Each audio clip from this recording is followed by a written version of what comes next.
को आप जनता के बीच में लेके जाएं और जन समर्थन हासिल करें, क्योंकि लोकतंत्र में जन समर्थन से ही आप अपनी लड़ाई को मजबूत कर सकते हैं।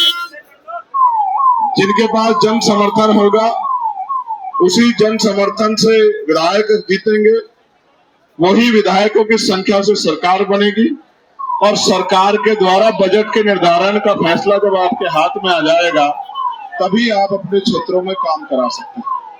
हमारे दिल में बहुत सारी तमन्ना है काम करने की, लेकिन वो तभी संपन्न होगी जब बजट की चाबी हमारे हाथ में आएगी। उसके लिए हमें संख्या बल बढ़ाना पड़ेगा और संख्या बल तब बढ़ेगा जब हम और आप मेहनत करेंगे और मेहनत करके अपनी ताकत बनाने का काम करेंगे। तो जिन विषयों को मैंने आपके सामने रखा है, बहुत बड़ी संख्या में उन विषय को आपको जनता के बीच लेके जाना है और घर घर जब तक जाके हमारी बात को लोगों तक पहुंचाना है। और मेरा विश्वास है कि आपकी ये मेहनत इस बिजनौर जिले में ऐतिहासिक रिजल्ट के रूप में अपनी उपस्थिति 2027 में दर्ज कराएगी। अब हम लोग आगे बढ़ेंगे, लेकिन मैं पुनः बिजनौर नगीना के एक एक साथी का बहुत बहुत धन्यवाद करता हूं, जिन्होंने पिछले कई वर्षों से मेरे साथ लग के मेहनत की है। तन से, मन से, जान से, माल से, समय समय पे शक्ति प्रदर्शन से, हर चीज से जो है उन्होंने हमें आगे बढ़ाने का काम किया है, इस आंदोलन को ताकत दी है। मैं उनका आभारी हूँ। हमारे भीम आर्मी के सभी नेतागण, राष्ट्रीय अध्यक्ष जी, राष्ट्रीय महासचिव साहब, आजाद समाज पार्टी के कोर कमेटी के मेंबर, प्रदेश के अध्यक्ष राष्ट्रीय महासचिव साहब और समस्त पदाधिकारी, जिले मंडल के सभी पदाधिकारियों का मैं धन्यवाद करता हूं। और मुझे उम्मीद है कि आप चैन से नहीं बैठेंगे। 5 साल में लोकतंत्र में अपने ऊपर हुए जुर्म को जवाब देने का मौका ऐतिहासिक रूप से वोट के रूप में मिलता है। उस वोट का प्रयोग करना हमें सीखना, चाहे वो महिलाओं के रोजगार का विषय हो, चाहे पेपर लीक। आप समझते ना पेपर लीक किस तरह नौजवानों का भविष्य बर्बाद हो रहा है। हमें इसको रोकने के लिए इसके नीति निर्धारण की शक्ति अपने हाथ में लेनी पड़ेगी। जब ये नीति निर्धारण की शक्ति हमारे हाथ में आएगी तभी जाके हम लोगों का भला कर पाएंगे। आपकी आगे की पुलिस की गाड़ी रोक के खड़ी है, क्या दिखा रहे हो आप? देखो जाके देखो, आपकी पुलिस की गाड़ी रोक के खड़ी हुई जानबूझ के देखो तो जाके। जब मैं कह रहा हूँ किसी को भेजो, देखो इस बात को तो हम भी समझते हैं।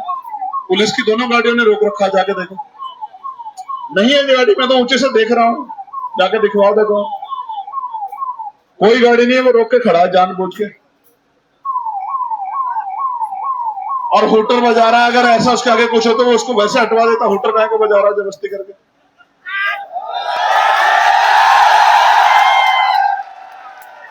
ये अच्छे अधिकारी हैं। शांत हो जाओ, शांत हो जाओ बेटे। ये अच्छे अधिकारी हैं। इन लोगों ने, बेचारों ने जो इनका प्रयास हो सकता किया। बाकी ये वो काम कर रहे हैं जो प्रशासनिक रूप से सरकार ने इनको कहा। ये आपके दुश्मन नहीं, ये वो काम कर रहे हैं जो सरकार ने इनको ड्यूटी दी है, उसी काम को आगे बढ़ा रहे हैं। और हम वो काम कर रहे हैं जो जनता ने हमें ड्यूटी दी है। हम जनप्रतिनिधि हैं, हम जनप्रतिनिधि हैं। ये जनता के, ये भी प्रतिनिधि है, कर्मचारी का कार्य कर रहे हैं, अधिकारी का। हम जनप्रतिनिधि के रूप में जनता की आवाज उठाने का, हम दोनों मिलकर ही सेवा कर सकते हैं। तो मैं पुनः आपका आभार प्रकट करता हूं। दोनों हाथ उठा के एक बार जोरदार नारा मेरे साथ लगाओ। जय भीम, जय भारत, जय मंडल, जय जोहार, भारतीय संविधान जिंदाबाद, गरीब किसान मजदूर नौजवान जिंदाबाद, हमारा भाईचारा जिंदाबाद, नगीना मॉडल जिंदाबाद, नगीना मॉडल जिंदाबाद। नगीना मॉडल ही उत्तर प्रदेश में तानाशाही सरकार को रोक सकता है। ये आप पर मैं जानता हूं। बहुत बहुत धन्यवाद। अब हम लोग आगे प्रस्थान करेंगे। आप ट्रैफिक चलवाने मदद करवाना, ठीक है? धन्यवाद।